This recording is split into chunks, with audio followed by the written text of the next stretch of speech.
വിശുദ്ധ മത്തായി എഴുതിയ സുവിശേഷം 2-ാം അധ്യായം 13 മുതൽ 18 വരെയുള്ള വാക്യങ്ങൾ. അവർ പോയിക്കഴിഞ്ഞപ്പോൾ കർത്താവിന്റെ ദൂതൻ സ്വപ്നത്തിൽ പ്രത്യക്ഷപ്പെട്ട് ജോസഫിനോട് പറഞ്ഞു, എഴുന്നേറ്റ് ശിശുവിനെയും അമ്മയെയും കൂട്ടി ഈജിപ്റ്റിലേക്ക് പലായനം ചെയ്യുക. ഞാൻ പറയുന്നതുവരെ അവിടെ താമസിക്കുക. ഹെറോദേസ് ശിശുവിനെ വധിക്കാൻ വേണ്ടി ഉടനെ അന്വേഷണം തുടങ്ങും.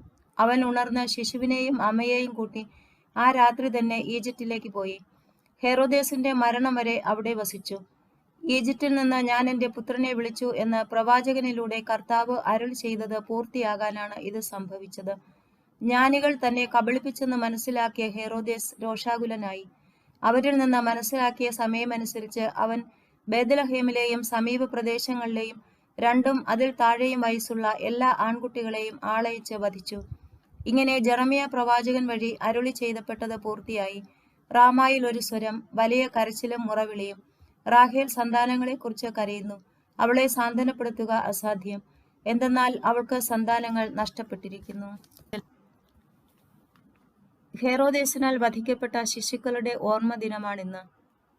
പ്രവചനങ്ങളുടെ എല്ലാം പൂർത്തീകരണമായി യേശുവിന്റെ ഈജിപ്റ്റിലേക്കുള്ള പലായനത്തെക്കുറിച്ചാണ് ഇന്ന് നാം ധ്യാനിക്കുന്നത്. ജോസഫിന് സ്വപ്നത്തിൽ പ്രത്യക്ഷപ്പെട്ട ദൂതൻ അറിയിപ്പ് നൽകുകയാണ്, ശിശുവിനെയും അമ്മയെയും കൂട്ടി ഈജിപ്റ്റിലേക്ക് പലായനം ചെയ്യുക എന്ന്. ഹെറോദേസ് ശിശുവിന്റെ ജനനത്തെക്കുറിച്ച് അറിഞ്ഞ് അവനെ വധിക്കുവാൻ ശ്രമിക്കും എന്ന മുന്നറിയിപ്പ് ദൂതൻ നൽകുന്നു.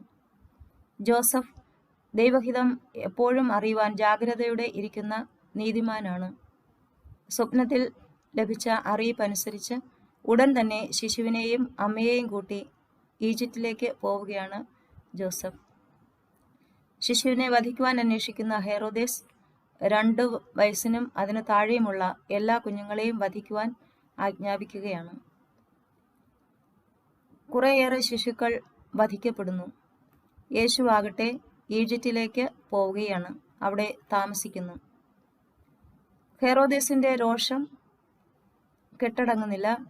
യേശുവിനെ വധിക്കാൻ, നശിപ്പിച്ചു കളയുവാനുള്ള ശ്രമം ആരംഭത്തിലെ തന്നെ ആരംഭിച്ചിരിക്കുകയാണ്. ശിശുക്കളെയെല്ലാം കൊല്ലുവാൻ ആലോചിക്കുന്നു. പക്ഷേ ഹെറോദേസിന് ഒരിക്കലും തൻ്റെ ആഗ്രഹപ്രകാരം തനിക്ക് ശത്രുവായി ജനിച്ച ആ ശിശുവിനെ നശിപ്പിച്ചു കളയുവാൻ സാധിക്കുന്നില്ല. ദൈവം അനുവദിക്കുമ്പോൾ മാത്രമേ യേശുവിനെ കുരിശിൽ തറയ്ക്കുവാൻ ഈ ജനത്തിന് സാധിക്കുകയുള്ളൂ.